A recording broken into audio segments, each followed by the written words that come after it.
Guys, this is the Lovin Show, and today we are joined by none other, Mr Moudz. How are you doing? Welcome to the Lovin Show. Hello. Thank you for having me. I'm doing wonderfully. How are you? I'm fantastic. I'm so excited because later in the show, we're actually going to get a little sneak peek into the Mr Moudz Zoom Closet.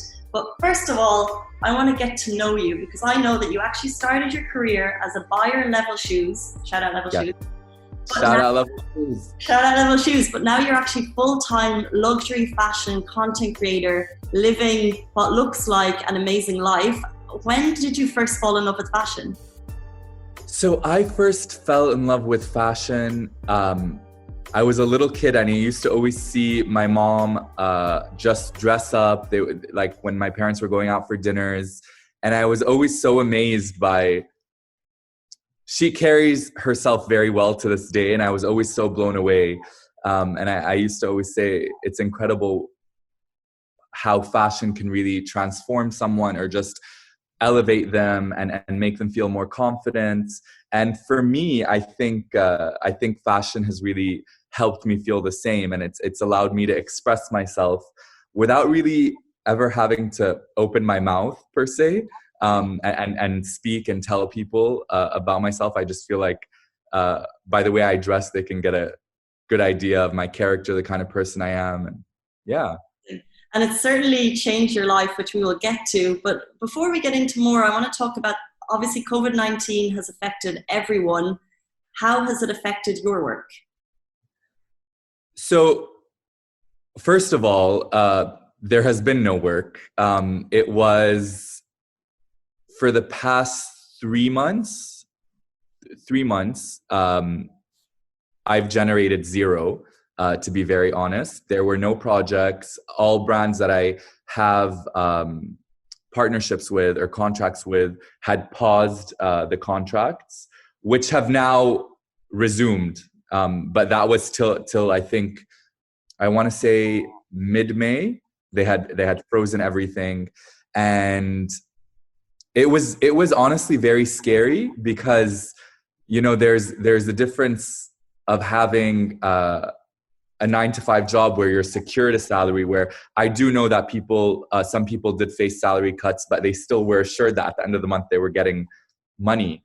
Whereas in my case, if you don't get a project, you're not getting paid. Thank God, my dad always raised me in a way to always be prepared and to always plan for the future. So I've been able to live off of savings that I have for myself. And I've also been, I need to give a big shout out to the restaurants who throughout a lot of this time were so grateful, and it worked as a two-way street because I wanted to support them during these times in just promoting the business, and they wanted me to post about them. So they would be sending me food sometimes.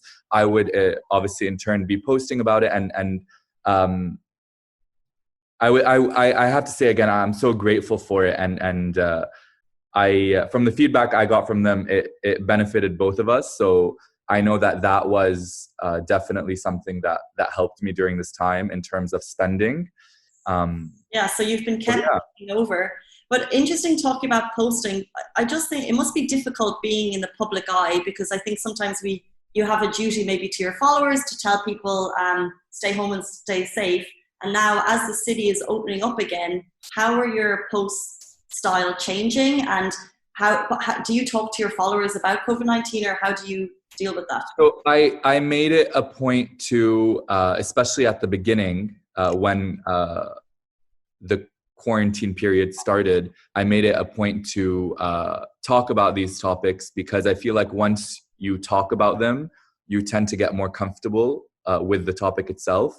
I know that for myself, when I talk to followers about something, I'm also talking to me, and I end up taking my own advice that I'm giving, which plays out to be very beneficial.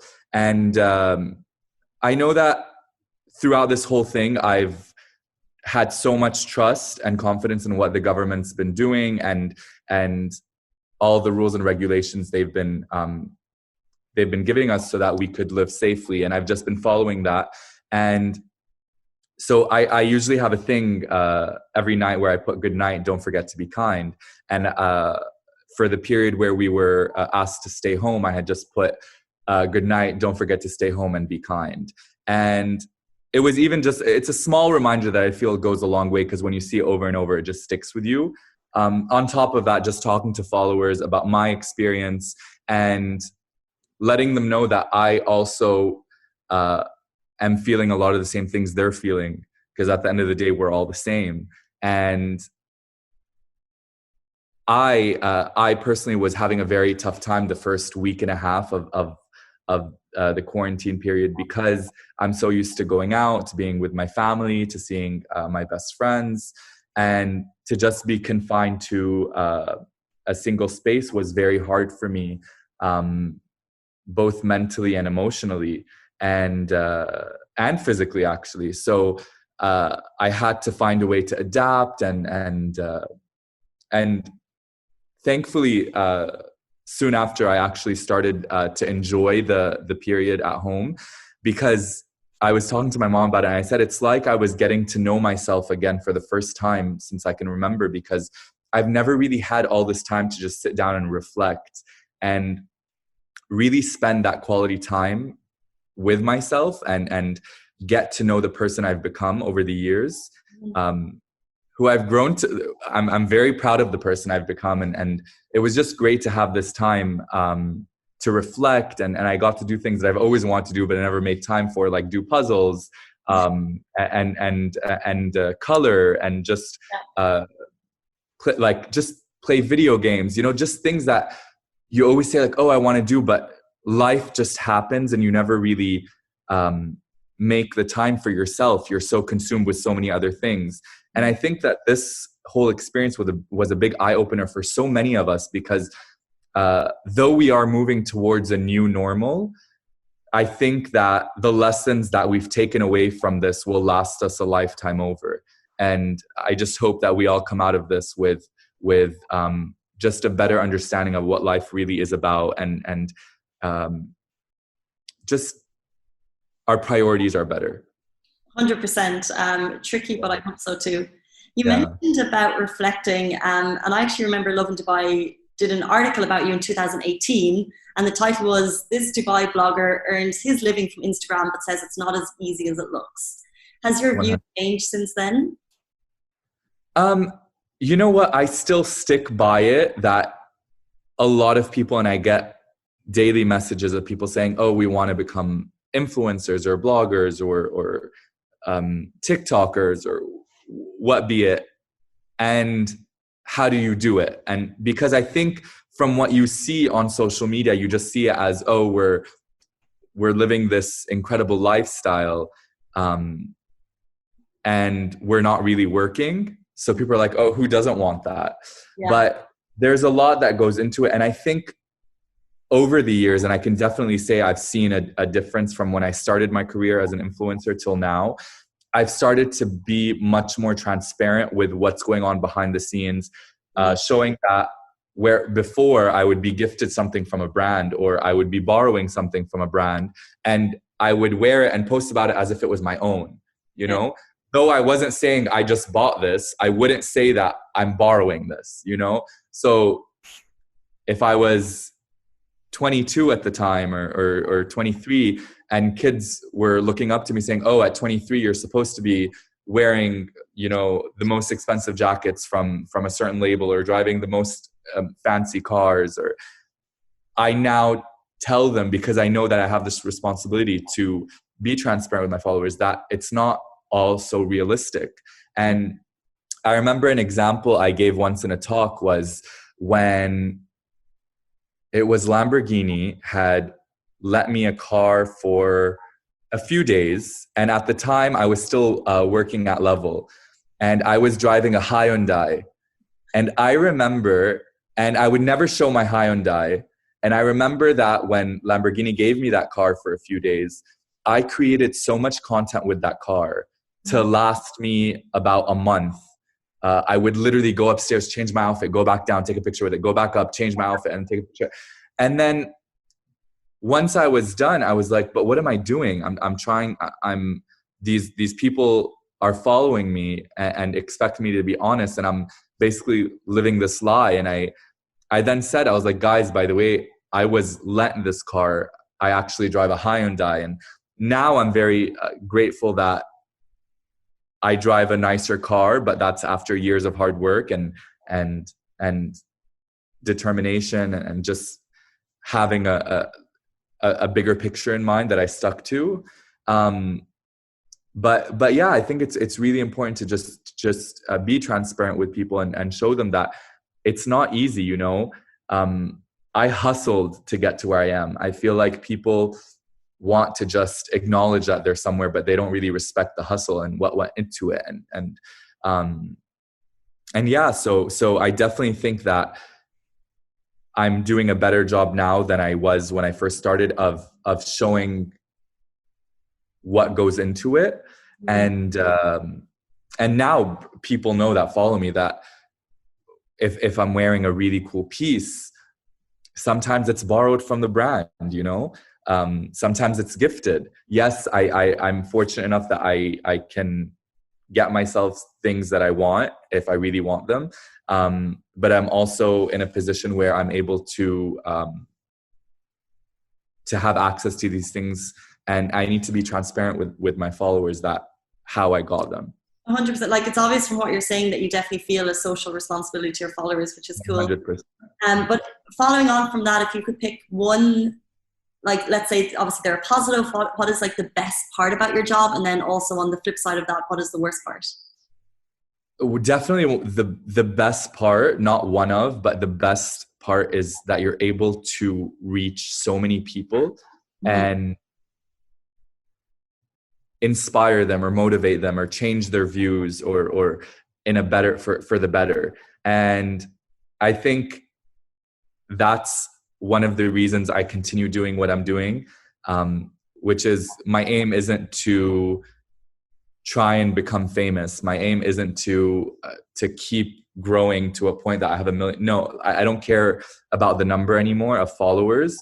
I just care that my platform is able to better people's lives. If you come to my page, are you leaving feeling inspired?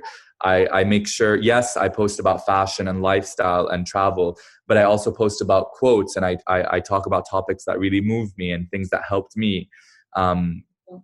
So yeah, I definitely feel that has to be the highlight of what I do, is that you're able to impact people's lives from all around the world that if it wasn't for social media, you probably would have never had the chance of getting to know.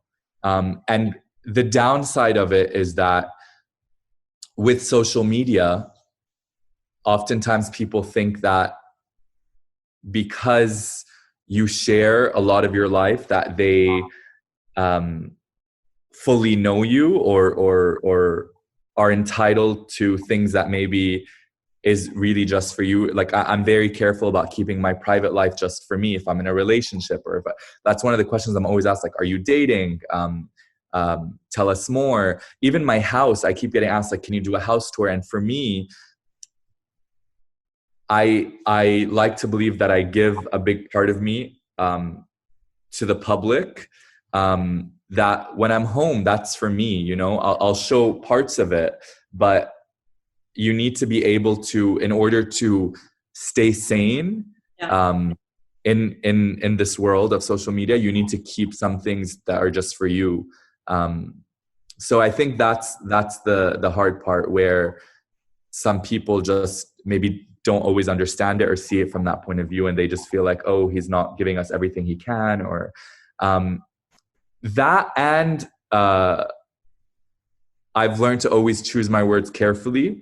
Mm-hmm. And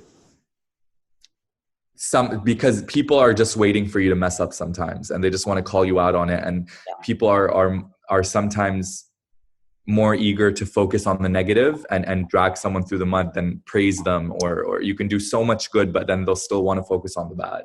100%. So yeah, I think content creators can get a lot of, they can be put on trial sometimes. So it's interesting that you say that now you kind of rocked your words. And find your boundaries between you and the public, because obviously that's important, like you said, to keep 100%. But I first followed you on Instagram, and that's where Lovin Dubai found you as well. But obviously times are changing. People are on TikTok, and you have a TikTok account. Do you think, as you know, a luxury fashion content creator, is the future on TikTok, or will it stay on Instagram? I feel like I'm going to get in trouble for this answer, but I think that, and it's funny that you bring this up, because I was actually having a discussion with a friend of mine who's also an influencer, and I was just asking her, I was like, do you think the future is on TikTok? Because when I first started TikTok, I was like, I remember I called her, I was like, babe, how do I do this or that? And I don't know how they transition, how, like, if I jump and then when I land, how do my clothes automatically change? Like, what's going on? She's like, trust me, you know, like, and thank you. But she was like, trust me, you'll get a hang of it very soon. And I watched my following grow on TikTok to, I think I'm just around 20,000 followers right now. In a period, I've just been using TikTok for about a month now, or a month and a half, which for me, versus how fast I grow as a male influencer on Instagram, is much faster on TikTok. It's much faster on TikTok. Now, with that said, you need to realize that TikTok has a much younger audience who are there to be entertained. You know, they're not there to be sold a product. Yeah. If you're indirectly marketing something, okay, great. But whereas social media, people go there to see what you're wearing. They want to see what hotels you're staying in. They want to see what products you're using for your skin. So do I think it'll replace Instagram? I personally don't think so. Maybe in a generation down the line it will, because it's just like a friend of mine was explaining this to me. Facebook was the app of maybe people in their between 35 and 45, you know, and then they moved slowly to Instagram, but they're still very heavily on Facebook. Whereas for us, at least for myself and my friends, I don't think many of us are on Facebook as much as we are on Instagram. So I know that for the younger generation, they'll grow with TikTok, but are you asking me if it'll replace Instagram? I don't think it will anytime soon. You also need to keep in mind that your followers on TikTok are younger and maybe don't have the purchasing power that someone like a luxury brand would require to promote their product. So I'm not sure how fast luxury brands will go on TikTok, but not to say they won't. I just think that it'll be more of a tactic of, we need to be present with the younger generation, but not look for it to generate sales, but more brand awareness. 100%. That makes a lot of sense. I hope it does. I feel like I just mumbled on. No, 100%. I mean, like you said, Instagram is much more for maybe to highlight products, while like TikTok is at the moment for consuming fun content. And whether that will change in the future, we don't know. But for now, that's the game. Very quickly, 3 guests after quarantine ends, when we're living a much more free life, which is hopefully sooner rather than later. Do you have 3 guests that you would invite for dinner, dead or alive? Ooh. To your apartment, maybe. To my apartment. Oh, okay. I would definitely say Iyanla Van Zandt. So she is, for me, what I like to believe, a life coach for myself. I've learned so much from her. I discovered her through Oprah, who's another person that immensely changed my life and really led me down a spiritual journey years ago that I continue to walk down, and I'm so grateful for it. But definitely Iyanla. I would say, who else would I say? I don't want to just give the go-to guesses that anyone would put, but I would have to say Beyonce, because I'm the biggest Beyonce fan, like, ever. I would probably just freak out and pass out in my house if she was ever here. Amazing, though. God. And then someone else would, honestly, I feel like I would say Adele, because she is so funny, and I have friends that are friends with her and have just told me that she's the funniest person. I can tell from watching interviews how much I would just laugh.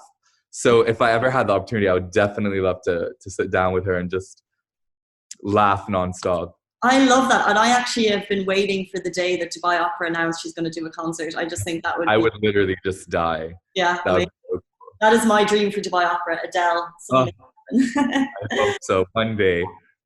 Before we leave you, first of all, thank you so much for your time, but I want to do something a little bit different for Zoom calls. And we're going to call it Mr Moudz Zoom Closet. And you're going to show us maybe 3 pieces that you know, love.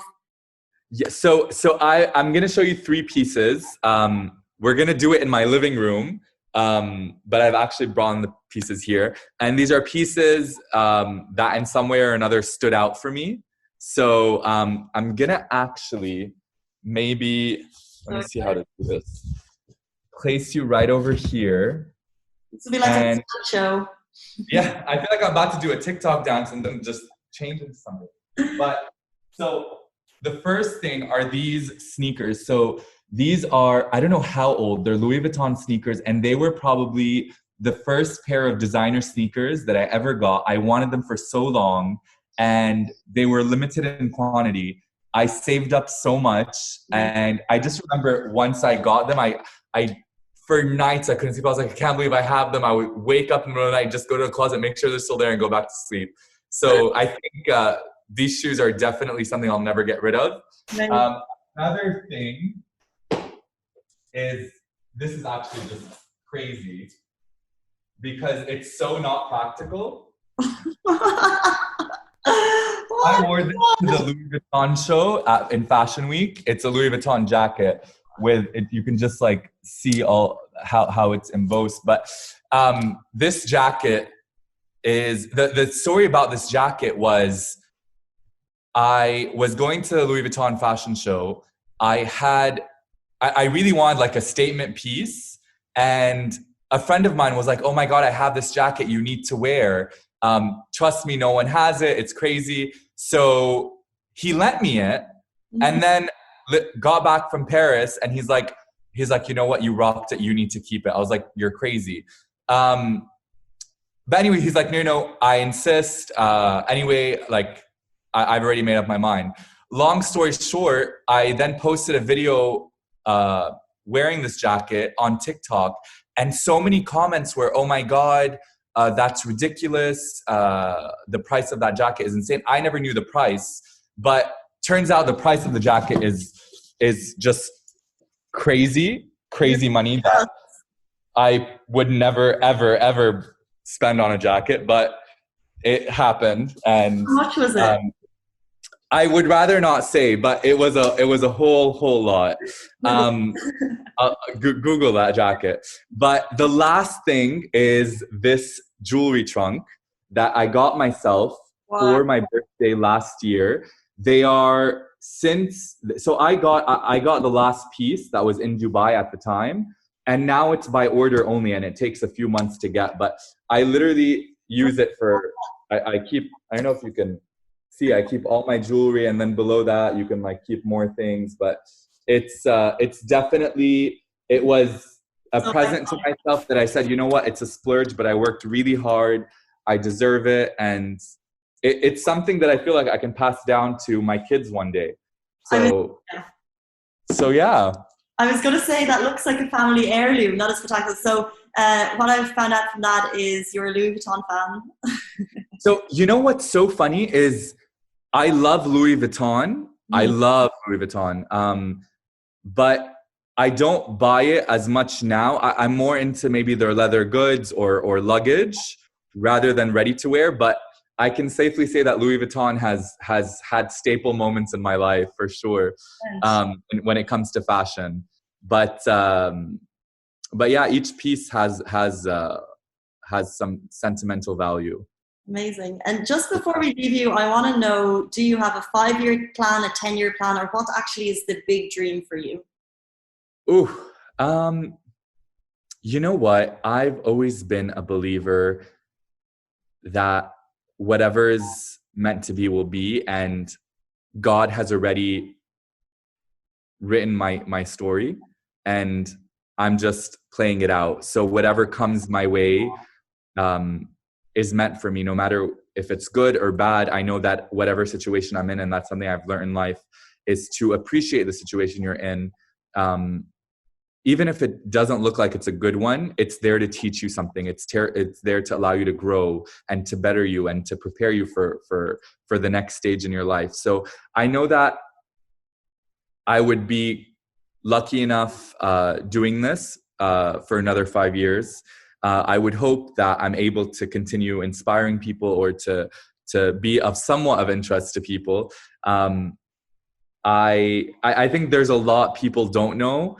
I'm a partner in a fitness business here called Barry's Boot Camp that I don't think a lot of people realize. I did not they're just unaware of. I knew you went there. I didn't know you were. Yeah, so I think people at one point thought I was an instructor. It's yeah. Like no, and I'm starting to work on a few collaborations with brands. So I'm exploring that design aspect. So if you ask me what is going to happen in the next 5-10 years, I don't know. I do know that I'm excited, and I do know that it's exactly where I'm meant to be in that time and day. So I'm excited, and I'm just hopeful for good things to come. Amazing. That was fantastic. Thank you so much for your time. Thank you so much for your time. No, and for like showing us into your living room and some of your fashion. It's really amazing. I hope you enjoyed it, and I need to say I love your page. I love Lovin in Dubai. You guys have all the updates, especially during this quarantine period. I just kept with my family. Everyone's like forwarding your posts saying, "Oh, do you see this news?" I was like, "Guys, Lovin Dubai is where it's at." So it really means a lot that you guys had me on, and stay safe. Do whatever you think is best, but do it responsibly, and spread love and kindness. That's all I can say. Very nice. Guys, that is the Lovin Show. We are back same time, same place next week. And exactly like I just said, stay safe, wash your hands. Bye. Bye, guys.